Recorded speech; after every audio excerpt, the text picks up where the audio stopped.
So we're coming up towards the end of the evening now.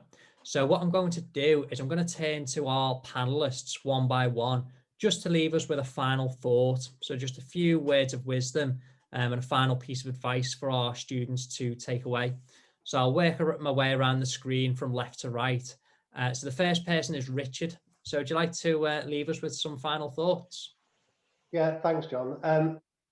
We've discussed what might set you apart and how difficult it is to apply for training contracts and what to do next. And it is challenging ever more so in present environment. But just Danielle said right at the start of this evening, resilience and make sure you build your resilience, but make sure you build your own personal brand as well. And what I mean by that is objectively look at your CV, look at where your weaknesses might be, ask other people to look at your CV and give an objective analysis of what it might contain, and just really think very carefully about what you need to develop, and then think about what makes you stand out and what skills you might have that might appeal to a law firm, and then work from there. So don't give up, keep working hard on it, but make sure that you objectively take that step back and look at your CV and really make sure that you focus on where your weaknesses are, because in assessing people for training contracts, I know that somebody wants to work in the law and I know that somebody wants a training contract, but what I want to know is what sets them apart, why they want to work for my firm, and I want to know whether they'll fit in, and that's what matters more than anything else, more than any law that they've done or some generic interest. It's that focus really that applies. So don't give up, I suppose, is the message, and just keep focusing on your strengths. Thanks. Great inspirational words there. Danny, any parting words for us? It's always tough for these sort of final comments because you feel like it's going to be really good. And I'm not sure that what I've got to say is. I always remember listening to a podcast when I was studying, and it was J.K. Rowling telling a story about the Harry Potter draft and how many times it got rejected before it was accepted. And obviously now she's a multi-billionaire. And there's a couple of different ways you can look at it, but I think one of the points that she made was that you really need to value your failures. You are going to fail. Everyone fails. Most people fail multiple times a day. Even just the fact that you failed means that you set yourself a goal.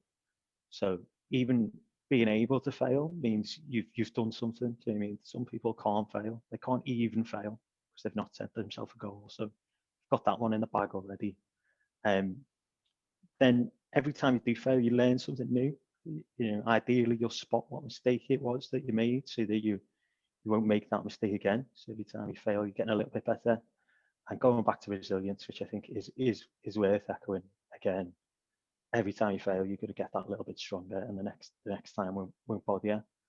And there was a question we didn't touch on, or maybe I missed it, about exam failures in the chat. And I think, it's okay to fail exams.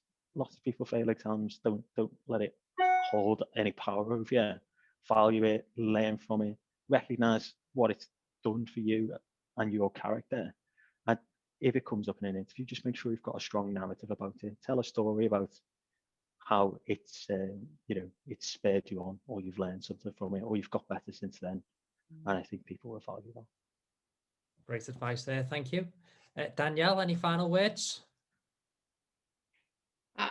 I'd probably say, and it's going to sound really simplistic, but find something that you love doing and want to go and do every day, because there's nothing worse than waking up in the morning and really not wanting to go into work and do that particular job. And yes, you might have difficult clients, but I think if generally you do an area of law that you're passionate about, then that really just makes your whole rest of your life so much more enjoyable. I love going to work, albeit it's in a very small office at home at the moment. But generally, I really enjoy, the interaction with my colleagues, the interaction with my clients.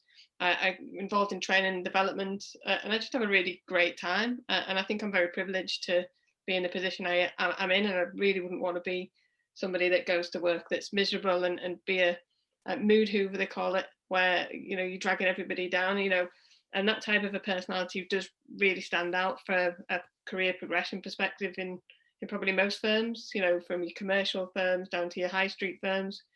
You want to stand out when you're in, if you start as a paralegal or as an apprentice, you will get noticed, and it'll stand you in good stead for any interviews that you're doing. Great advice. Lindsey, any words of wisdom for us? I'm going to use this as a slight platform for my charity work, actually. But in terms of what Danny has said, in terms of explaining where your failures are, and in terms of what Rich has said as to where your weaknesses are, something that I really benefited from when I had my mentor was doing the charity work and doing other activities. And now I have my own mentees, being able to advise them and reflect on what I learned. So things that you could do as a charity, and I know it's very difficult at the minute. I know it's COVID. I know you can't go and work in a charity shop and things like that. But what I have developed and worked with my mentees on, and also worked with some school children as well, who are doing Duke of Edinburgh, is you can create and set up an activity in aid of a charity. So something you might look at and that you can then put in your applications is, I didn't have any experience of legislation and how to apply it. So actually, by setting up this group, you're going to be looking at Gambling Act. Maybe if you're setting up a competition in aid of the charity, you're going to be looking at data protection, something you can draw into your application. And you can create a project for yourself that you can then put into your application. And if anybody does want to contact me afterwards and try and figure out how they can do that, then you're more than welcome to. But Richard said earlier on in this, when you work in McDonald's or wherever you work, you're working in a team, and it's all about actually looking at your life, looking what you do in everyday experiences, and being able to answer those application questions, and being able to say, well, actually I did this, or I didn't have this skill, so I went out and I found it and I've developed it, and therefore I can contribute to your firm because of what I've done, because I really want to work at your firm, and this is the effort I've put in to come here. Great practical advice there. Andrew, any final words for us? Just two, really. I mentioned before, in terms of a little resource, probably try your local JLDs. They provide local forums like this, which give you an insight into local law firms beyond, the big ones like Weightmans, like BLM, and Jackson Lees. They give you an insight into the smaller firms and people there, and allow you to network when you're a student. And the other is never be afraid to ask for help. And I know that was commented on in terms of your professional life, but in terms of applying, if you do happen to see any of us, or you happen to see anybody who is at a firm and you think they may be able to help, by all means, just approach them, drop them a message and ask, can you help me on this? Do you have any insights you can provide? The worst that can happen is that they ignore you or they say no. If not, then you get an insight into the job. That there is no harm in asking for help when coming to these applications. Thank you. And lastly, I'll turn to Emanuele for some final words. Well, to those of you who are still students, I know how hard it can be when you have to apply tracks. It's very daunting. It's very competitive. Sometimes you will have self-doubt, as I did, but what I can tell you, if you really want to get a training contract, if you really want to qualify as a solicitor, just keep applying. As Richard said, never give up. If you don't get it this round, you will get it next. Just keep doing it, and you will find yourself in a few years. You will wake up and you'll be a solicitor after a lot of work. Very inspirational words to end on there.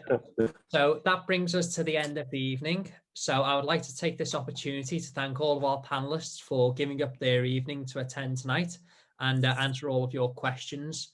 So I hope that you found that helpful and that you found some real value in the answers that you've been given tonight. I'd like to thank everyone for attending tonight as well and putting your questions across. Through yourselves attending and asking those questions that we're able to make nights like this possible. So thank you to all that have attended.